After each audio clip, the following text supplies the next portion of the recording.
Olá a todos, espero que estejam bem.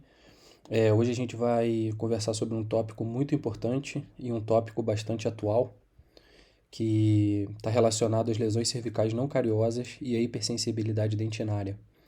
A gente vai conversar sobre diversos tópicos relacionados a esse tema e discutir um pouquinho sobre como isso pode afetar a vida de vocês profissionalmente, como que vocês têm que lidar com esse tipo de problema, tá bom? É um problema que vocês vão encontrar com bastante recorrência na vida de vocês. É a nova lesão da odontologia. A gente conversa entre os profissionais que a geração que formou 15, 20, 30 anos atrás era uma geração que lidava basicamente com a doença cárie e os problemas dessa doença cárie relacionada aos dentes. E hoje em dia vocês vão lidar com um outro tipo de lesão além da cárie. A gente sabe que cada vez mais a cárie ela vem perdendo força, ela vem cada vez mais difícil de encontrar em pacientes jovens.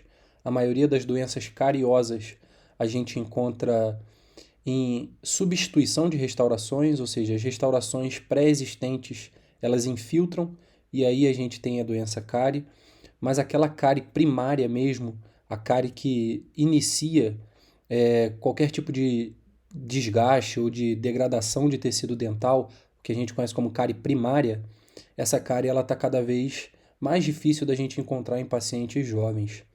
Então hoje a nossa conversa é uma conversa bastante atual, é um tema que está em voga em diversos congressos, a gente tem ouvido cada vez mais profissionais mais bem atualizados em relação a esse tema e a gente vai conversar um pouquinho sobre ele hoje, tá? Queria conversar com vocês que os pacientes, eles mudaram, né? Os pacientes, os hábitos dos pacientes mudaram, principalmente aos hábitos da vida mesmo do paciente em relação ao esporte, em relação à alimentação. Então é muito comum que o seu paciente hoje, por exemplo, faça uma atividade como essa, o CrossFit ou uma academia intensa.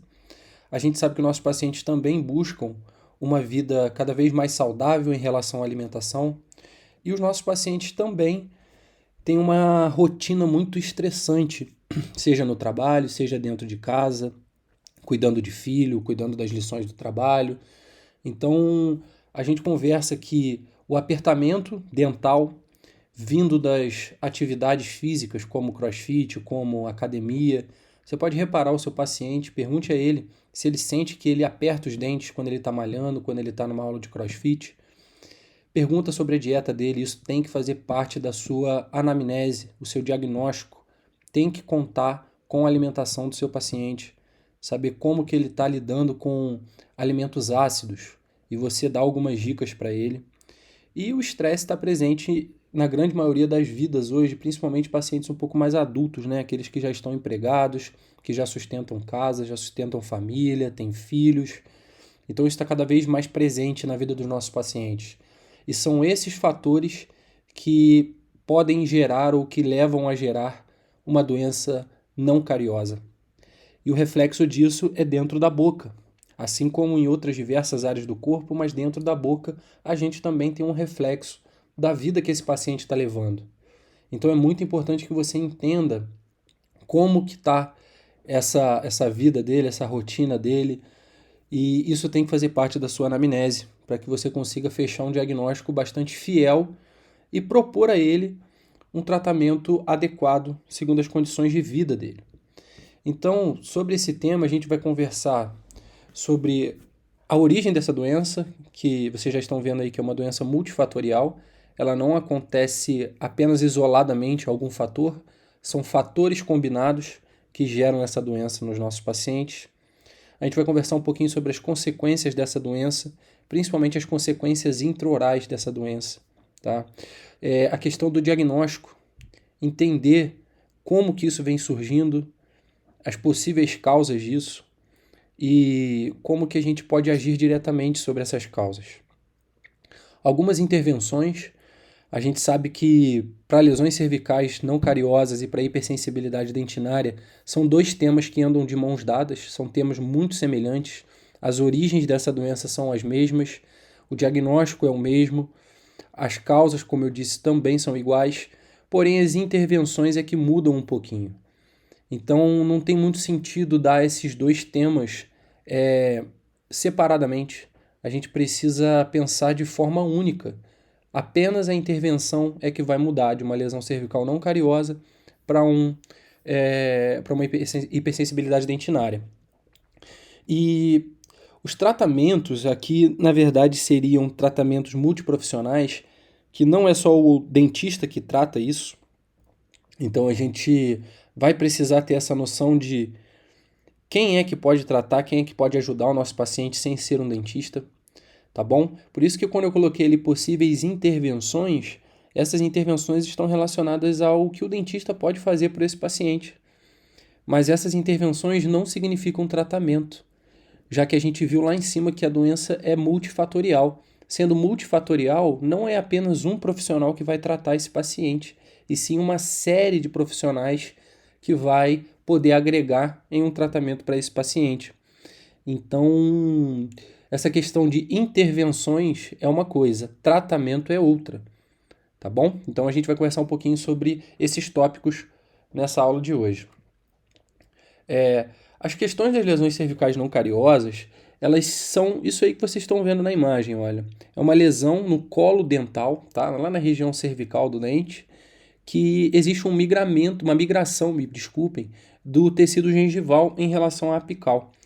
Então, fica cemento exposto, fica dentina exposta ali naquela região, e isso gera sensibilidade nos pacientes. A maior queixa dos pacientes são essas: doutor, eu sinto meu dente muito sensível. E para isso a gente precisa determinar algumas intervenções que a gente pode ajudar a lidar com essa sensibilidade do paciente, tá? Então, o tratamento de lesões cervicais não cariosas não são as intervenções odontológicas. Como eu disse, é uma doença multifatorial. E apesar de ser uma doença multifatorial, é a doença que mais incide nos consultórios. Ou seja, existe um estudo guiado pelo professor Paulo Vinícius Soares, que o livro dele está no último slide dessa aula como referência para, se vocês quiserem comprar esse livro. É um livro que eu indico bastante, qualquer cirurgião dentista que pode ter a condição de ler esse livro, que faça a leitura dele. Mas existe um estudo dele que 8 em cada 10 pacientes possuem essa doença ou vão possuir. Então é uma incidência de quase 80%. E isso é muito sério, né? A gente precisa saber lidar com essa doença. Então, por ser uma doença multifatorial, não apenas os dentistas vão poder tratar isso. E o mais triste é que nós profissionais, e eu me incluo nisso, nós não somos formados para trabalhar entre profissões distintas. Por exemplo, a comunicação entre um dentista e um nutricionista, por exemplo, ela ainda não é das melhores. A comunicação entre um dentista e um médico especialista em doença gastroesofágica, ela ainda também não é das melhores. Uma comunicação entre dentistas e psicólogos, psiquiatras, também ainda segue o mesmo caminho. Então, a gente precisa entender que a comunicação entre essas profissões diferentes, elas são fundamentais para que a gente consiga fechar um tratamento para esse paciente. Então, saber diagnosticar, prevenir e tratar essa doença é uma obrigação nossa, como cirurgião dentista. Então, essa comunicação entre essas profissões diferentes, ela também faz parte hoje de um profissional atual, um profissional que queira lidar com doenças atuais. Então, esse tema é de extrema importância por conta disso, porque a nossa comunicação entre essas profissões ainda tem muito a melhorar. E hoje o meu intuito é fazer com que você entenda um pouquinho das origens, das causas, dos possíveis profissionais que podem tratar essa doença, ajudar esse paciente, para que isso seja interrompido, para que a evolução dessas doenças seja interrompida, tá? Então é bastante válido que a gente conheça um pouco mais sobre essa doença. Então eu tenho uma pergunta: como nós profissionais podemos prevenir uma doença quando a causa é multifatorial? Já que as causas dessa doença, elas fogem do nosso campo de atuação odontológico. Então essa abordagem multiprofissional, ela é importantíssima, tá? E hoje a odontologia, e eu não digo apenas a graduação de vocês, mas a graduação, como no país inteiro, ela é uma graduação focada na atuação multidisciplinar. O que é isso? É isso que você já vê na faculdade. Uma clínica, um estágio que você tenha pério e prótese, dentística e pério, endo e pério, na mesma clínica. para que esse paciente consiga rodar dentre as especialidades, mas todas essas especialidades são ligadas à odontologia, tá bom? Então é algo que a gente precisa entender, que multiprofissional não é a mesma coisa que multidisciplinar. Multiprofissional transita entre profissões diferentes, tá joia? Então vamos lá. Isso aqui é um exemplo de uma paciente que me procurou para fazer uma restauração lá naquele 46 que vocês estão vendo. E aquele 46 foi restaurado, mas ela também tinha queixa de muita sensibilidade. Ela tinha sensibilidade na boca toda, tanto para alimentos gelados, quanto para o próprio ar-condicionado do consultório. Me chocou muito isso. Quando eu coloquei o spandex na boca dela para fazer essa fotografia, ela queixou do ar-condicionado estar incidindo diretamente na boca dela, e isso gerava sensibilidade. Então, uma paciente que tem um grau de sensibilidade tão grande como esse, ele pode ter uma vida normal? Impossível, né? Se ele sente sensibilidade com um fator tão distante assim como o ar-condicionado, como que esse paciente toma uma cerveja gelada? Como que ele toma uma água gelada, uma Coca-Cola com gelo? Entende? Então isso tem gerado esse tipo de transtorno nos pacientes. E se você olhar a boca dela, quase todos os dentes na região cervical possuem esse tipo de lesão, esse tipo de defeito de tecido dentário. Então esse espacinho que você está vendo perto da gengiva, localizado ali na cervical dos dentes, esse é o tipo de lesão que a gente tem que aprender a trabalhar. Tá joia?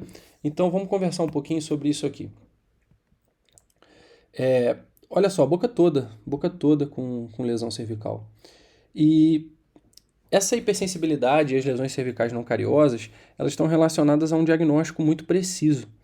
Então você fazer esse tipo de perguntas ao seu paciente: quem é você, o que você come, pratica qual esporte, qual a sua profissão, possui alguma doença gastroesofágica, como você tem dormido. Até o sono hoje existe uma especialidade que ainda não se tornou especialidade, mas a odontologia tem estudado muito o sono, para que a gente saiba se esse paciente está conseguindo ter uma noite na qual o cérebro dele desestressa do dia anterior para um novo dia, saber se esse paciente tem apertado seus dentes dormindo, se ele está rangendo esses dentes dormindo. Então esses tópicos eles são fundamentais para que a gente consiga fechar um diagnóstico preciso. E a partir dessas respostas do paciente, a gente pode direcionar ele para diversos profissionais, tanto odontológico quanto nutricionistas, bioquímicos, gastroenterologistas, que são os médicos especialistas em doenças gastroesofágicas, e até mesmo os psicólogos e psiquiatras. A gente precisa andar de mãos dadas com esses profissionais para que a gente consiga tratar esse paciente de maneira definitiva, para que seja um tratamento que funcione para a vida dele, tá? Então vamos conversar um pouquinho sobre essa doença. Como é a doença? O que ela aparenta na boca dos pacientes? É aquilo que eu disse para vocês, olha, mais um caso, paciente totalmente sequelado, paciente com perdas de dente, dentes tortos, mesializados, distalizados, ausências dentárias, restaurações infiltradas. Mas olha, além de tudo isso, ele também tem lesões cervicais na boca quase toda. E isso tem se tornado cada vez mais frequente. Eu poderia mostrar para vocês aqui diversas fotografias de pacientes nas quais pelo menos uma ou duas restaurações, ou melhor, uma ou duas lesões cervicais ele tem na boca. Então a incidência dessa doença é algo muito gritante e a gente precisa estar ciente disso. Mas Dudu, por que essa doença ela aparece justamente lá na região cervical? Porque é na região cervical que a gente tem a menor quantidade de esmalte. Então, olha lá, no terço cervical desses incisivos aqui, foi um caso feito em incisivos superiores, né? Mas esses dentes, olha lá, na terço cervical ele tem de 0,3 a 0,5 milímetros na região cervical de esmalte. Então, isso é mais ou menos um pouco mais espesso que a sua unha. O terço médio, de 0,6 a 1 milímetro de esmalte. Um pouquinho mais de esmalte do que na cervical, mas ainda assim um pouco menos. Já no terço incisal, esse paciente tem bastante esmalte. Então, em incisivos jovens aqui que foi feito esse caso, a gente tem no máximo 0,5 milímetros de esmalte na região cervical. E essa doença degrada principalmente ali, porque é ali que possui menos tecido de esmalte. E aí você expõe dentina e aí o paciente já sente a sensibilidade. Se você parar para pensar, esses dentes eles são incisivos jovens. Em incisivos adultos, essa quantidade de esmalte ela é menor ainda. Se você reparar ali, ó, 0,17 milímetros de esmalte foi encontrado no incisivo adulto. Então isso é quase nada de esmalte. Então é por isso que na região cervical que você tem essa doença basicamente acometendo esses dentes. Tá joia? Então olha lá, 0,17 milímetros. Um outro fator que está relacionado a essa doença estar presente nas regiões cervicais dos elementos dentários é o posicionamento dos prismas de esmalte. O longo eixo de um dente maxilar ou de um mandibular seria na posição vertical. Os prismas de esmalte da região cervical estão na horizontal. Então, eles estão numa posição perpendicular ao longo eixo do dente. E isso facilita muito que esse esmalte ele tenha microtrincas e venha se desgastando ao longo dessas causas atuando na região do elemento dental. Então, essa posição dos prismas de esmalte também está muito relacionado ao porquê que essa doença acomete a região cervical dos dentes. E como eu disse para vocês, aquelas perguntas que você tem que ter na sua anamnese, elas são hoje, na minha opinião, aquilo que é de mais importante para se entender essa doença. Porque com um diagnóstico bem feito, a sua direção desse paciente, ela é muito mais certeira. Então o diagnóstico ele entra hoje como o fator primordial das lesões cervicais não cariosas e da hipersensibilidade dentinária. E para entender um pouco melhor desse mundo do diagnóstico dessa doença, olha como é que o professor Paulo Vinícius dividiu essa abordagem de diagnóstico. São 3 universos separados. O primeiro universo seria o universo do estresse, o segundo da fricção e o terceiro da biocorrosão. E cada universo desses existem fatores endógenos e exógenos. Então, se a gente para ver cada um deles, olha lá, o estresse, um fator endógeno do estresse, para a função e a própria oclusão do paciente, como que ele tem fechado a boca, como que ele tem mastigado. Então a oclusão vocês vão estudar mais à frente dentro do curso de odontologia, mas isso está diretamente relacionado a uma possível causa também, o estresse mecânico de mastigar, de abrir e fechar a boca, isso tudo está relacionado ao fator endógeno. Ao fator exógeno do estresse, são os hábitos desse paciente e a profissão. E essa profissão, por exemplo, corretores imobiliários, corretores de bolsa de valores, advogados, todas essas profissões são profissões que geram muito estresse, até mesmo a odontologia. Você como dentista, você vai entender isso. Existe um estresse mental muito grande na nossa profissão. No universo da fricção, fatores endógenos e exógenos também, mas, por exemplo, posicionamento da língua, a mastigação desse paciente, fatores exógenos, higiene desse paciente, qual escova que ele está usando, qual é o creme dental que ele está utilizando, por quanto tempo ele escova o dente, ele está escovando o dente imediatamente após a ingestão de alimentos ácidos, os hábitos desse paciente também. Então, tudo isso está relacionado. Então, você tem que entender a vida desse paciente como um todo para conseguir diagnosticar essa doença. E os fatores de biocorrosão. Placa. Esse paciente ele é um paciente colaborador, é um paciente que ele tem ainda muita placa bacteriana na boca, ele é um paciente que demonstra ter, ou já relatou a você que ele tem alguma doença gástrica, por exemplo, refluxo, bulimia. Esses pacientes têm a infelicidade de estar diretamente ligado à presença de ácido clorídrico dentro da boca por causa da quantidade de vezes que eles vomitam. Então, o ácido clorídrico é um dos ácidos mais fortes existentes hoje na natureza. E ele, em constante presença com o alimento, com a cavidade bucal, ele gera sim algumas sequelas nesses dentes. Então a gente precisa entender também desse paciente que ele precisa tratar isso, que a gente sozinho, dentista, não vai conseguir tratar isso. E que ele precisa de uma correta indicação ao médico. Fatores exógenos da biocorrosão, dieta. Vocês mesmos são alunos jovens, eu sou um aluno jovem. Isso faz parte do nosso dia a dia, a questão da dieta, né? Por exemplo, alface, tomate, isso não é ácido. O tomate até é um pouco, mas o que você usa para temperar a sua salada? Usa um limão? Usa um vinagre? Quais são as frutas que você está acostumado a comer? Abacaxi, tangerina, maçã, tudo isso é muito ácido. Quais são as bebidas que você está acostumado a tomar? Coca-Cola, cerveja, vinho. suco da fruta, suco de limão, de laranja, isotônico, tudo isso tem uma quantidade muito baixa no pH. Então faz dessas bebidas extremamente ácidas. Então faz parte do nosso cotidiano ter contato com alimentos e bebidas ácidas.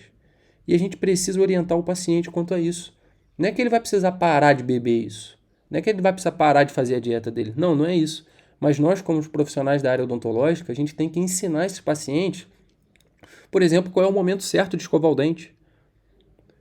Se você imediatamente escova o seu dente após ingerir ou beber alguma coisa ácida, você não pode escovar o dente imediatamente após isso.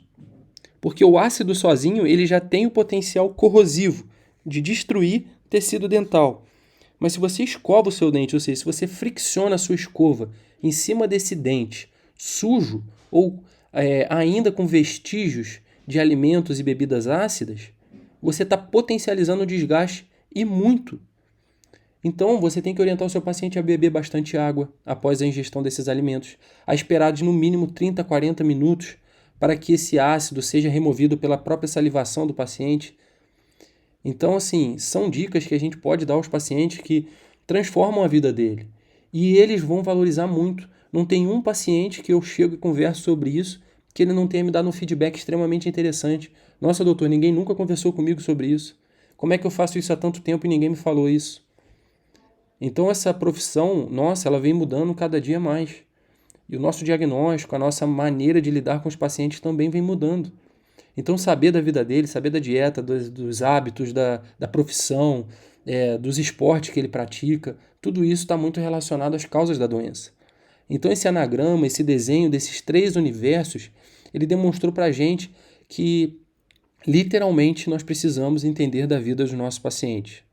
Então, olha lá, existe um quadro também que, pelo próprio grupo de lesões cervicais não cariosas lá de Uberlândia, que é a faculdade na qual o professor Paulo Vinícius é professor, ele demonstra pra gente, olha o nível de pH desses alimentos e dessas bebidas que está constantemente presente no nosso dia a dia. São pHs muito baixos, Coca-Cola, suco de limão, suco de laranja, os próprios isotônicos, vinho, cerveja, chá, café, a própria aspirina, vitamina C, a água de piscina. Pô, Dudu, quem que bebe água de piscina? Né? Mas, por exemplo, um nadador profissional, um cara que passa de 5 a 8 horas dentro de uma piscina nadando. Aquela piscina é tratada com cloro e ele constantemente está com essa água da piscina dentro da boca.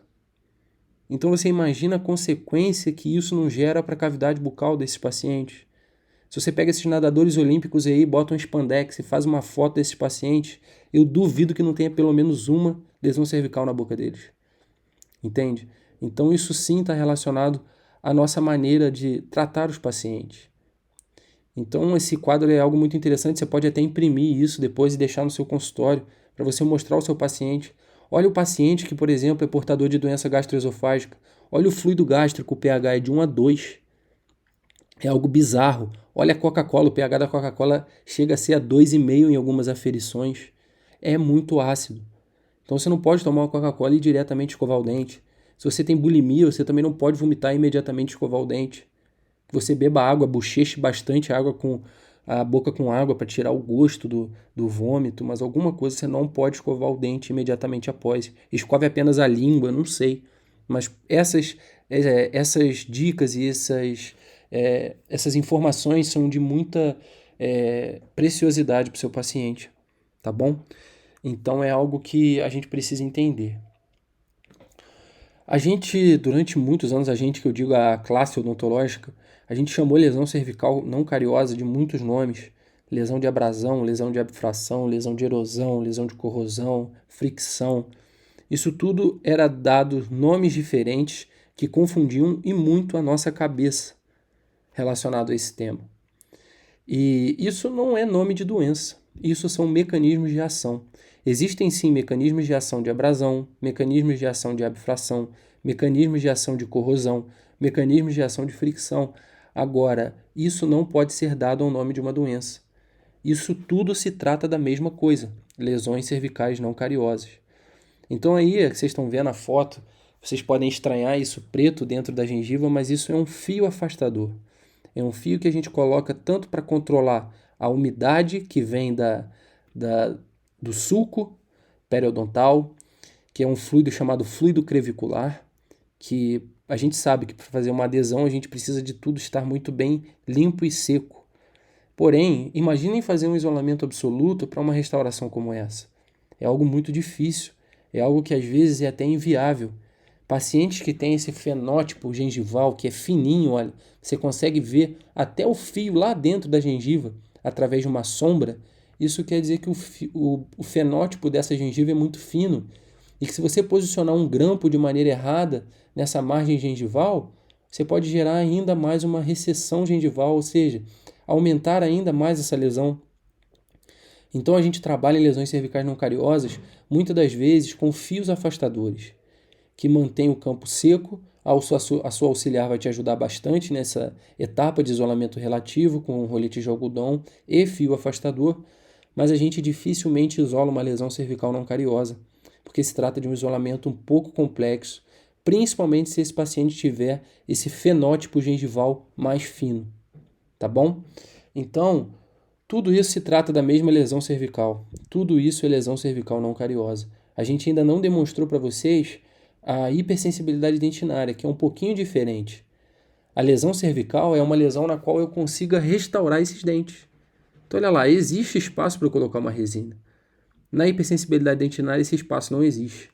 Então, a gente trata de outra maneira. Mas a gente vai conversar sobre essas intervenções mais um pouco à frente. Então, mais uma vez, mostrando para vocês. Isso também é muito interessante que você tenha isso impresso no seu consultório ou no seu computador, para que você consiga conversar com o paciente de maneira adequada, mostrar para eles as possíveis causas dessa doença, tá? Existe uma outra causa, que é uma causa mecânica, tá bom? Que se chama desoclusão, e você vai aprender isso na matéria de oclusão, tá? Então esse trabalho foi um artigo escrito também pela Faculdade de Uberlândia, lá do professor Paulo Vinícius, que ele foi o primeiro brasileiro a publicar um livro sobre esse tema. Então é por isso que eu vou repetir o nome dele diversas vezes aqui na nossa aula. Mas esse foi um trabalho que ele estudou principalmente pré-molares, tá? E você vai entender o porquê disso. Se eu mostrar uma foto para vocês aqui de um modelo de gesso, o que vocês estão reparando no canino, tá? Naquele canino ali, vocês reparam que a ponta dele está desgastando? Esse é um modelo superior virado de cabeça para baixo, tá bom? Para que a gente consiga ver justamente a face palatina do canino. Então esse canino superior com a borda incisal desgastada, ele gera umas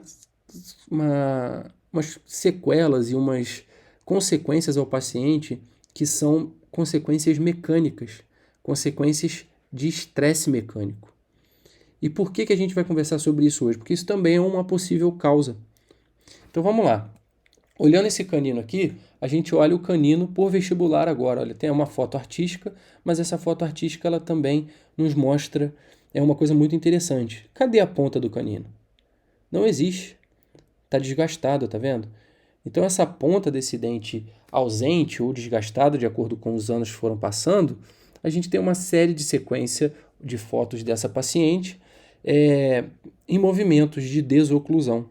E eu vou conversar rapidamente isso com você hoje, mas isso será dado no seu cenário de oclusão. Mas isso também é uma possível causa da aparição de lesões cervicais não cariosas. Então vamos lá. Ó. Essa paciente está mordendo a boca, está fechando a boca, como ela está todos os dias, isso se chama máxima intercuspidação habitual. E aí existe uma série de movimentos que a gente pede para essa paciente fazer com a mandíbula para que a gente consiga diagnosticar se existe ou não fatores mecânicos de estresse que gerem uma lesão cervical não cariosa.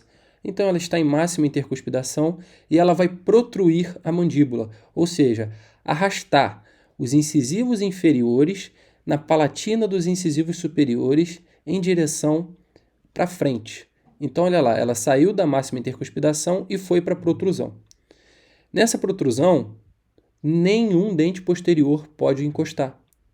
Então, durante esse movimento, não pode haver toque nos dentes posteriores, apenas nos dentes anteriores, mais precisamente nos 4 incisivos inferiores, deslizando sobre a palatina dos 2 incisivos superiores.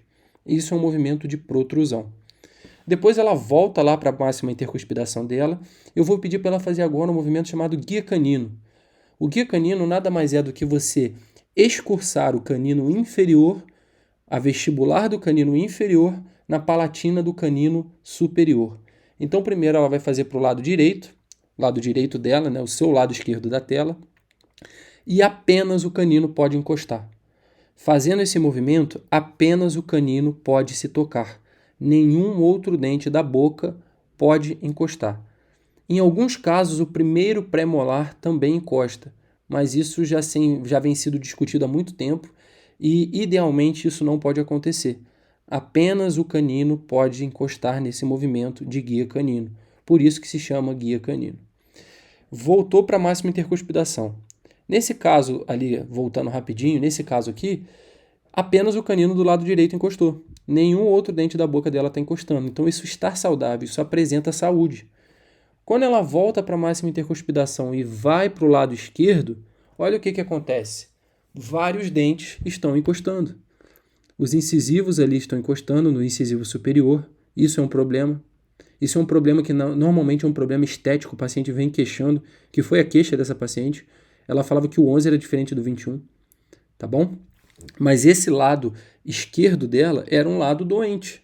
Era um lado que apresentava interferências no movimento de guia canino. E aquele artigo que eu mostrei para vocês do Paulo Vinícius, que estudou os premolares, ele falava justamente disso, que ao fazer o movimento de guia canino, os premolares encostando, existe uma grande possibilidade de existir lesões cervicais não cariosas nesses premolares que estão com interferência. Então, se do lado direito está saudável e do lado esquerdo está ausente de saúde, é um lado que existe uma patologia oclusal, esses premolares vão sofrer com isso. Então, olha lá, trazendo uma classificação rápida da guia canino, mas é basicamente isso que eu falei para vocês, apenas o canino pode encostar, tá bom?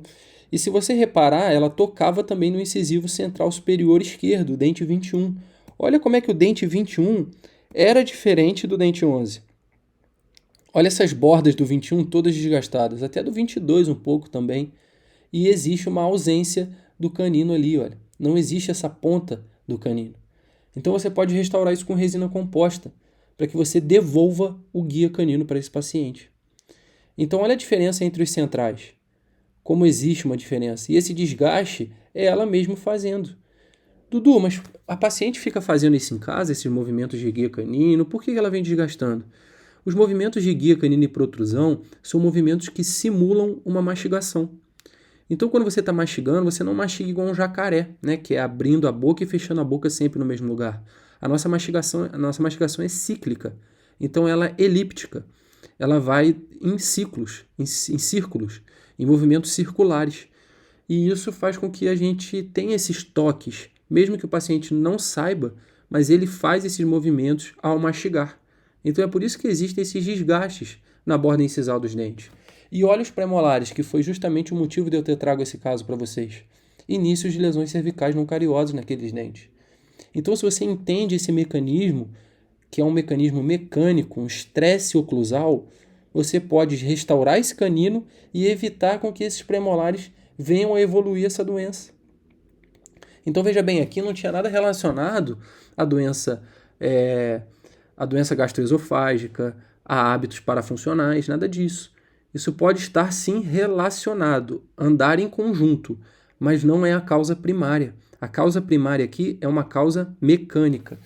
E quando essa causa é mecânica, normalmente isso é localizado. Apenas alguns dentes da boca vão apresentar esse tipo de lesão, e não a boca toda. Então é um pouco diferente quando a gente tem isso na boca inteira. Quando a gente tem na boca inteira, normalmente são fatores que estão relacionados. Agora aqui, apenas o 24 e o 25 tinham lesões cervicais, o início de lesões cervicais. Então, quando é localizado, ou seja, apenas alguns dentes apresentam isso normalmente está relacionado a fatores mecânicos, a um estresse oclusal. Então, essa paciente que tinha o canino faltando a ponta ali, ela apresentava essas lesões que eram lesões localizadas. Olha como é diferente para um caso generalizado.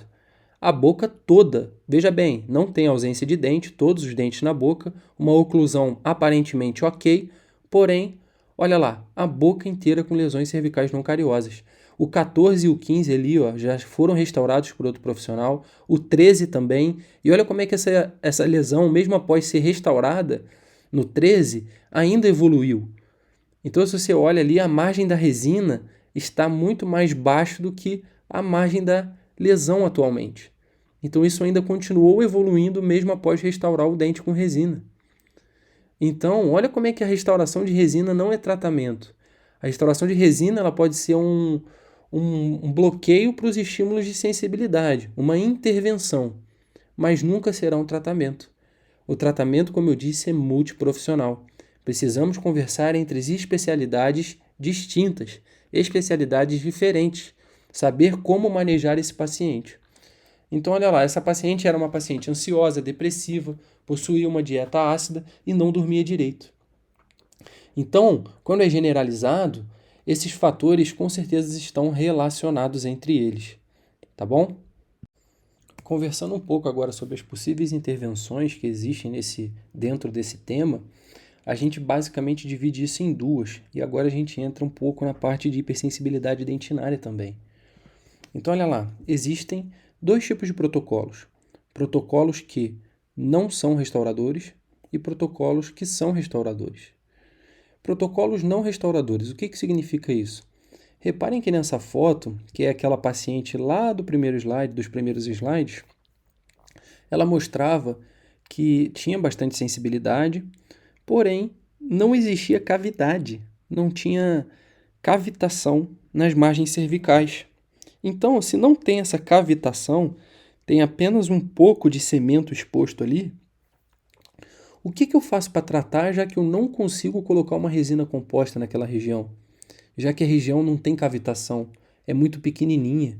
Eu não consigo fazer uma resina bem adaptada naquilo ali, porque não tem espaço. Agora, protocolos restauradores, olha como é diferente. Olha aquele premolar inferior, um dente 44.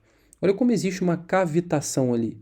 E que ali sim cabe uma resina composta, na qual não vou ter prejuízos biológicos. O que seriam esses prejuízos biológicos? Se eu coloco uma restauração de resina nesse primeiro exemplo aqui do protocolo não restaurador, essa paciente ia ter um excesso de acúmulo de placa na região gengival. Isso ia causar gengivite, ia ter problemas de higiene, sangramento. E essa margem gengival poderia ainda recuar mais, caso essa resina composta impedisse com que ela limpasse essa região, escovasse fio dental, tudo bonitinho ali. Seria mais difícil a higiene da paciente. Então em casos assim, a gente não restaura. A gente faz uma aplicação de produtos específicos naquela região para cessar a sensibilidade dela, porém não cabe uma resina composta. Esse primeiro exemplo são exemplos de hipersensibilidade dentinária. O segundo exemplo de protocolos restauradores já são lesões cervicais não cariosas, nas quais existem cavitação. E aí a gente consegue restaurar. Então olha a diferença lá entre eles. Como que no primeiro exemplo não cabe uma resina, não tem espaço para restaurar. Já no segundo exemplo a gente consegue restaurar isso de maneira muito tranquila. E dentro dos protocolos não restauradores, a gente tem uma série deles.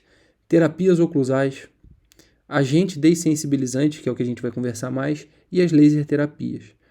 As terapias oclusais, elas são fatores que, diferentemente daquele caso que eu mostrei do guia canino, a gente adicionou resina ali no canino, mas existem terapias oclusais na qual você tem que desgastar o dente, ao invés de adicionar resina.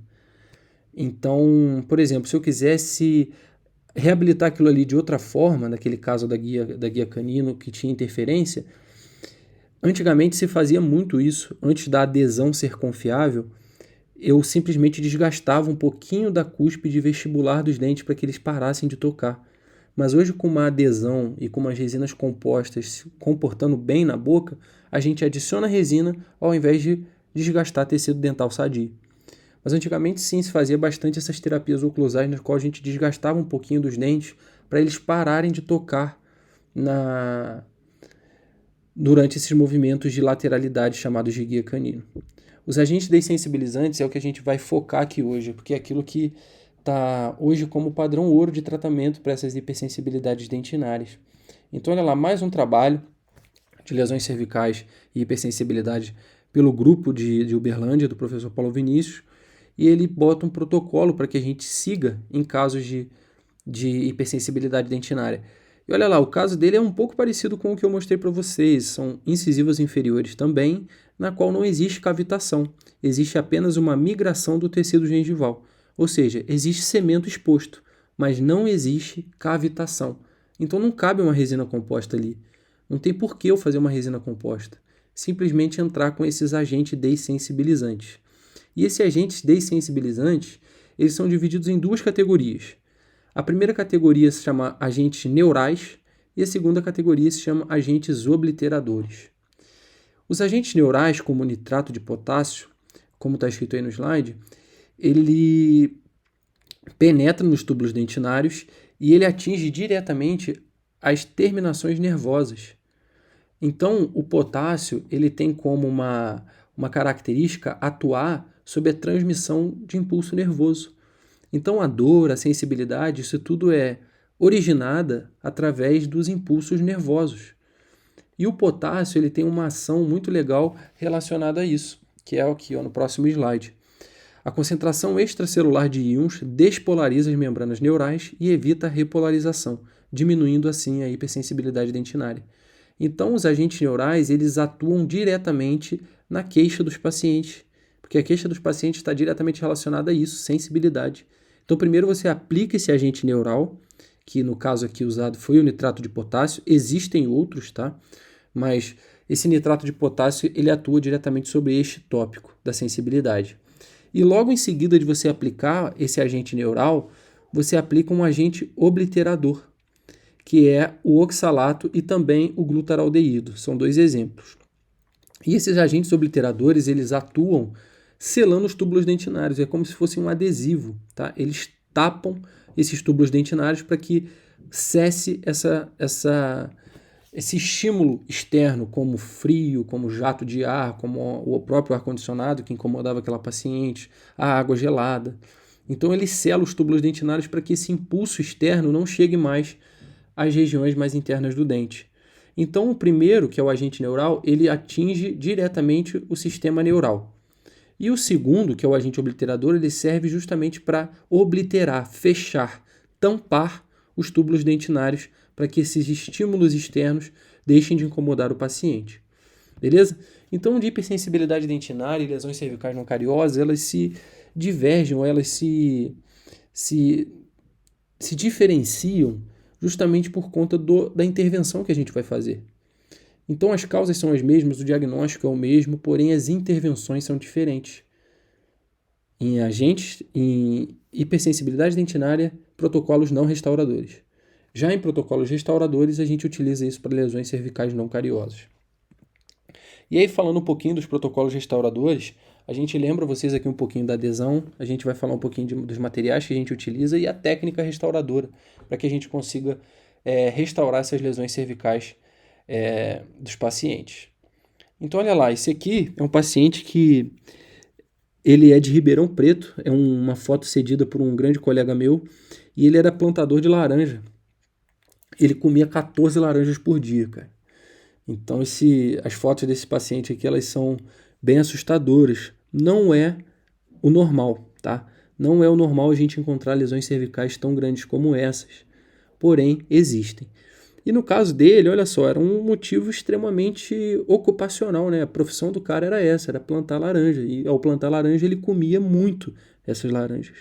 Então, o contato dele com substâncias ácidas no dia a dia era tremendo. Então, provavelmente ele vai ter que aprender a lidar um pouco com isso, tá? Diminuir a quantidade de laranja que ele come, evitar de escovar o dente imediatamente após isso. Então, são algumas dicas que o dentista ele pode dar ao paciente: fazer ingestão de água, fazer ingestão de leite. Isso tudo diminui muito o nível de pH da sua saliva, já que a sua saliva, como você come bastante coisa ácida, bebe bastante coisa ácida, a sua saliva também fica ácida. Eu acredito que o futuro da odontologia, um deles, seria isso, a gente entender mais a saliva dos pacientes, porque elas também são motivos causadores dessa doença. Então, ao contaminar essa saliva com alimentos e bebidas ácidas, a nossa saliva também fica ácida. E é a partir daí que a gente precisa ter algumas respostas que nós ainda não temos como dentistas. Então, eu acho que a salivação dos pacientes é algo que ainda deve ser e vai ser muito estudada, tá? E, como eu disse, a região cervical é a região que menos tem esmalte, portanto, é a região que mais fácil se degrada. Olha só como é que o terço médio e o terço incisal desses dentes estão lindos, não estão nada afetados. Porém, a região cervical, ela é a região que mais é acometida nesses casos. Então, uma região cervical, a gente precisa agora entender um pouco de como é a aparência de um substrato dental, como que um dente ele se comporta quando a gente incide as luzes sobre ele, luz do dia, luz do refletor, qualquer que seja essa luz, mas o terço cervical é uma região do dente que ela é extremamente opaca. Reparem a diferença do terço cervical para um terço incisal. O terço incisal se aparenta ser muito translúcido. E o terço incisal aparenta ser muito translúcido. E o terço cervical aparenta ser mais opaco. O terço médio é um terço que tem mais luminosidade. Então a região mais branca do seu dente, a região que tem mais brilho, é o terço médio. O terço cervical ele é opaco. O que é ser opaco? Opaco é o oposto de translúcido. Translúcido é a borda incisal. Olha, você consegue ver o fundo preto que eu tirei a fotografia por transparência. Na borda incisal, olha como é que está tudo azulzinho. Eu vejo o fundo preto por trás daquilo. Já no terço cervical, olha como é que eu não enxergo nada do meu fundo preto por trás do dente. Por quê? Porque a luz bate ali e reflete. Na borda incisal, a luz passa e penetra, fazendo com que a gente consiga enxergar aquilo que está do outro lado. Já no terço cervical, isso não acontece. Se eu aumentar a saturação dessa foto, olha como é que a gente evidencia esse terço incisal muito mais translúcido que o terço cervical. Então, já que a gente vai restaurar basicamente a região cervical desses elementos dentários, a gente precisa de resinas não tão translúcidas, resinas mais opacas e resinas mais saturadas. O que eu digo com resinas mais saturadas? Resinas que tenham uma maior coloração, tipo A2, A3, A3,5. Essas restaurações, esses tipos de resinas são ideais para que a gente consiga restaurar a região cervical. Uma outra dica que eu te dou é que você não use tanto resinas de esmalte em camadas muito espessas, porque as resinas de esmalte elas normalmente ficam translúcidas, elas ficam acinzentadas, o que não é encontrado na região cervical dos elementos dentais. Então, olha lá, esse exemplo aqui que eu mostrei para vocês é um exemplo que eram restaurações múltiplas, né? E aqui já vai uma outra dica para o seu paciente quando ele tem bastante bastante lesão cervical na boca e você tem que restaurar isso, a gente vende isso por consulta. Então, por exemplo, imagina que esse paciente tenha 16 restaurações para fazer, 4 de cada lado. Isso é normal de encontrar. A gente faz isso em 4 consultas. Numa mesma consulta, eu restauro os 4 dentes. Na outra consulta, eu restauro mais 4. Na outra, mais 4. Na outra, mais 4. E aí a gente termina a boca toda. Então, se o paciente tiver que pagar isoladamente, né, se você fizer uma conta, uma restauração minha custa 200, eu vou cobrar 16 vezes 200, isso vai ficar um pouco caro para ele. Então, você consegue fazer um desconto, já que você vai trabalhar 4 de cada vez. Então, você diminui o preço um pouco das suas restaurações para que você consiga fazer 4 por consulta. Então, olha lá, eu restaurei essa paciente, olha como é que ficou. A gente não enxerga nada translúcido na região cervical.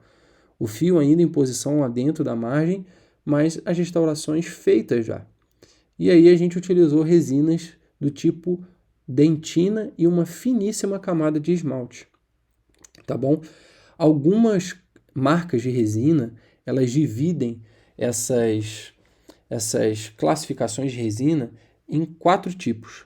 Resinas de corpo, resinas translúcidas, resinas de esmalte e resinas de dentina. A resina de corpo nada mais é do que um intermediário entre a dentina e o esmalte. A dentina é uma resina muito opaca.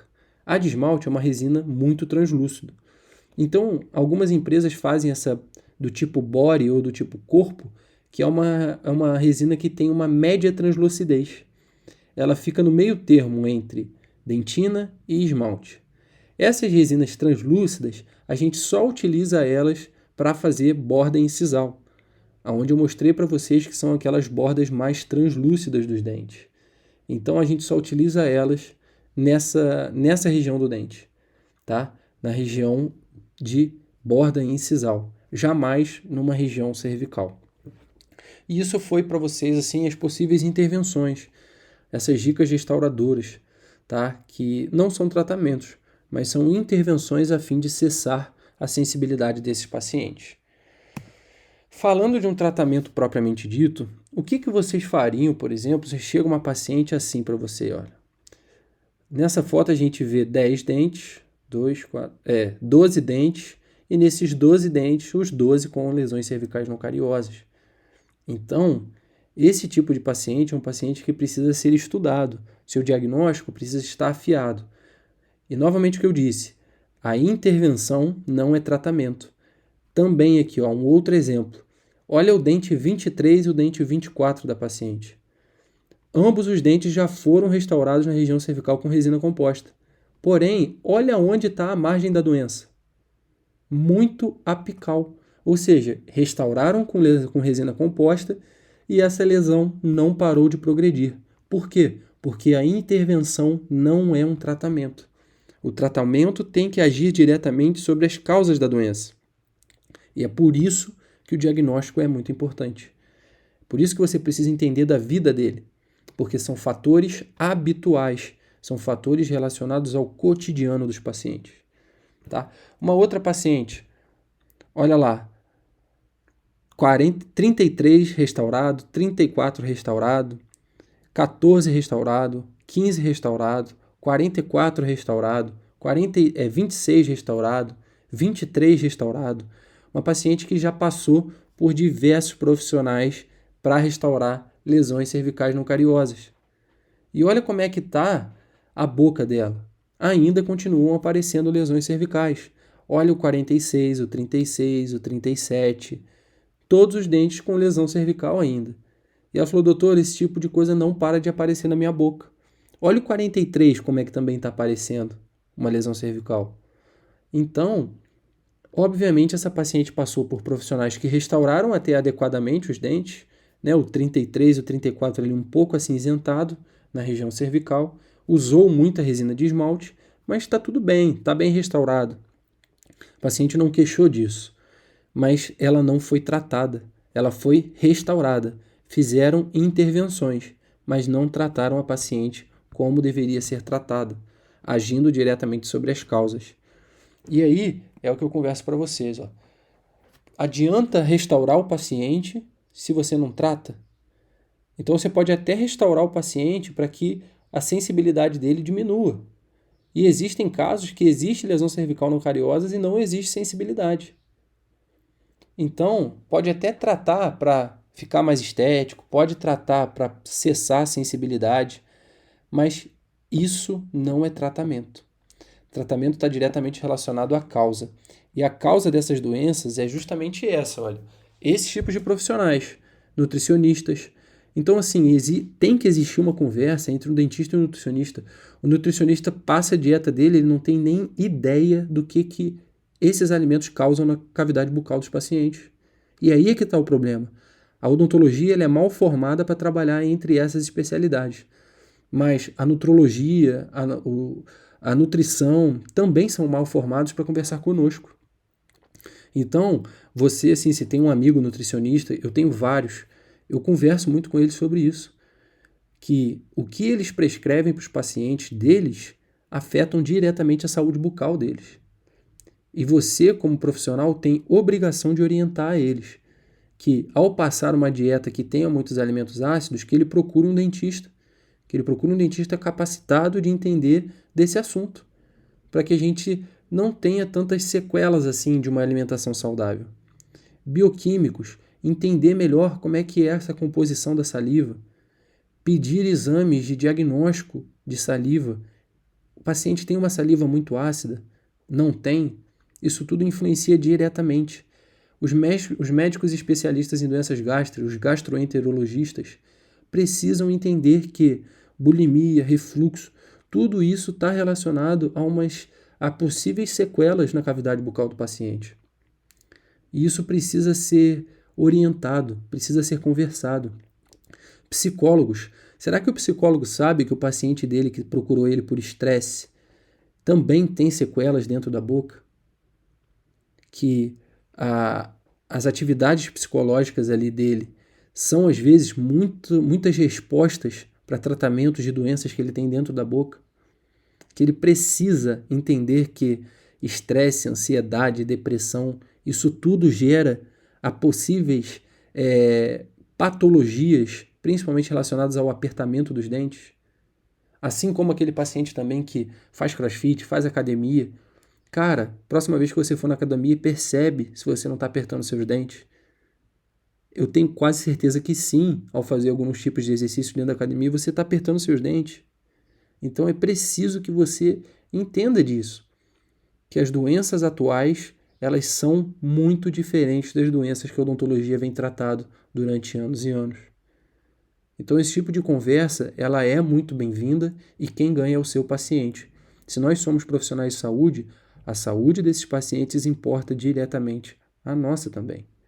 Então vamos entender, vamos tentar conversar sobre essas especialidades, sobre essas profissões diferentes, porque é isso que vai gerar saúde para o nosso paciente, tá? Então, como eu disse a vocês, você pode já, diagnosticando corretamente esse paciente, orientar ele, que ele, ao ingerir bastante coisa ácida, se isso faz parte do dia a dia dele, se faz parte do cotidiano dele, que ele tenha isso em mente. Esperar de 30 a 40 minutos para escovação, porque a própria saliva tem esse âmbito de limpar os vestígios de ácido que estão na boca. A própria salivação tem como função limpar a nossa boca, tirar esses resíduos ácidos que são presentes na nossa alimentação ou na ingestão de bebidas. Então, ensinar isso ao seu paciente se trata de uma educação dos nossos pacientes quanto ao dia a dia de hoje, o dia a dia moderno. Então, isso vai fazer com que o seu paciente também te olhe de maneira diferente. Seu paciente vai falar a mesma coisa que falam para mim. Doutor, ninguém nunca me falou isso. E você tem muito a ganhar com isso. Que ele começa a confiar, começa a acreditar que você é um cara capacitado de poder interferir na vida dele. Que se você fazer uma indicação a um gastroenterologista, ele vai te olhar diferente. Assim, caramba, o meu dentista me indicou um médico. Isso é muito bacana. Então faz você ganhar muitos pontos com seus pacientes também. Então você estudar, você entender que as coisas não são mais como eram 20 anos atrás, 15 anos atrás. As coisas vêm mudando. O dia a dia dos pacientes vem mudando e o nosso também vai mudar. Então é importantíssimo que a gente tenha essa noção de indicação entre as especialidades e essas dicas valiosíssimas para os seus pacientes. Uma outra dica que eu tenho para vocês, que vocês podem dar para os seus pacientes, por exemplo, essa marca de creme dental é uma marca de creme dental que chegou há poucos anos no Brasil. Ela não deve ter nem 10 anos que está aqui no Brasil, chamada Geomax. E eles têm escovas muito legais e, além das escovas muito legais, eles têm cremes dentais que são diretamente desenvolvidos para pacientes com sensibilidade, com hipersensibilidade de lesões cervicais não cariosas. Tá bom? Então existe a pasta verde e existe a pasta vermelha. A pasta verde é uma pasta que é chamada de sensitive, porém ela tem a característica de prevenir hipersensibilidade de lesões cervicais. É uma pasta que contém bastante minerais dentro dela, mas ela é uma pasta feita para pacientes com essa hipersensibilidade dentinária. A pasta vermelha já é uma pasta mais tradicional, é uma pasta anticáries mesmo, mas é uma empresa que vem olhando diretamente para os problemas atuais que têm sido encontrados hoje na odontologia. E eles disponibilizam esse quadrinho aí para a gente entender um pouco. Olha lá como é que é a correria do dia a dia. Bebidas energéticas à base de guaraná e café, apertamento dental e bruxismo devido às tensões e estresse do dia a dia, ansiedade, uso de antidepressivos. A venda de Rivotril nesses últimos 5 anos só cresceu 300% só. Então, nos últimos 5 anos, a quantidade de medicações tarja preta vem crescendo e muito. Isso tem mostrado o quanto a nossa sociedade está doente, o quanto a nossa sociedade está depressiva, o quanto a nossa sociedade está estressada, ansiosa. Isso tudo também geram sequelas dentro da boca. Hábitos saudáveis, por exemplo, ser saudável para o nutricionista nem sempre é ser saudável para o dentista. Então, hábitos alimentares, comer de 3 em 3 horas, tomar água com limão, Quem lembra alguns anos atrás aí como era moda isso lá entre as blogueiras do Instagram? Todo dia tomar um shot de água com limão. O quanto isso é importante para que nós dentistas orientamos os pacientes a não fazer isso, ou se quiserem fazer isso, né? Apesar de tudo que você conversar, ele ainda quiser fazer isso, a vida é dele. Mas que ele espere um pouco para escovar o dente, que ele tome bastante água após esse shot de água com limão, tá? Apertamento dental durante exercícios físicos e consumo de isotônicos e suplementos. É o que eu disse. Quem for na academia, repara o quanto vocês apertam os dentes ao fazer exercícios físicos. Isso é uma, é um hábito hoje muito comum. E momentos de indulgência, que nada mais é do que, por exemplo, bebidas alcoólicas, gin, vodka, vinho, uísque, tudo isso é muito ácido. E que isso também está muito presente na vida dos nossos pacientes. Assim como comidas industrializadas, chocolate, açúcar, carboidrato, temperos. Temperos aqui, o que eu digo é, por exemplo, quem não tempera a salada só com azeite e sal? É muito difícil, tá? As pessoas algumas até temperam só com azeite e sal, mas outras usam vinagre de maçã, vinagre de arroz, tem um monte de vinagre. Usam limão para temperar a salada. Isso tudo também é muito ácido, tá bom? Então essa empresa, assim, ela é uma empresa que vem olhando bastante para esses problemas atuais que vem surgindo. Então essa empresa não me paga nada para estar aqui, mas é algo que eu faço questão de divulgar, porque eu sou de acordo com esse tipo de atitude. A gente precisa olhar para o presente, o que a gente está tendo de problema agora. E a partir do dia de hoje eu quero que você comece a entender e observar os pacientes que sentam na sua cadeira, que estejam agora na faculdade mesmo, nesse seu período de graduação. Reparem quantos deles não têm pelo menos uma lesão cervical na boca. A incidência disso é gritante. E eu tenho certeza que vocês vão entender isso. Abrindo as bocas do paciente, vocês vão ver essas lesões o tempo inteiro. E aí vocês vão entender melhor a importância dessa aula de hoje. Tá? Então, algumas considerações finais para a nossa aula. O tratamento ele é multiprofissional. A gente precisa entender esse direcionamento dos pacientes para outras profissões. Isso é muito importante. Diagnóstico. Tem que conhecer o seu paciente, saber o que ele come, com o que ele trabalha, quais são os hábitos dele, se ele malha, se ele faz crossfit, se ele nada. Tudo isso é muito importante para que a gente consiga fechar um diagnóstico para ele. E a doença e as abordagens que a gente tem durante essa doença, ou ao decorrer dessa doença, elas mudaram, tá bom? Então, restauração em resina composta não é tratamento. Restauração em resina composta pode ser considerada uma intervenção, a fim de cessar a sensibilidade, mas nós não estamos tratando ninguém fazendo restauração classe 5 em lesões cervicais não cariosas, tá bom? Essa é a referência que eu dou para vocês, tá? É o primeiro livro publicado desse assunto. Então, assim, não existe outro livro no mundo publicado ainda sobre hipersensibilidade dentinária e lesões cervicais não cariosas, a não ser esse, que foi publicado pelo querido professor Paulo Vinícius Soares, lá de Uberlândia. É um livro que ele não é barato, mas é um livro que provavelmente vai te acompanhar aí por toda a sua vida profissional. Então, nesse quesito, ele fica barato, tá bom? Grande abraço, eu tô aqui para o que vocês precisarem. É uma aula que basicamente foi uma aula conceitual, mas se ainda gerar dúvidas, né, de vocês, eu tô aqui pronto para tirar essas dúvidas. Tá joia? Muito obrigado, tchau, tchau.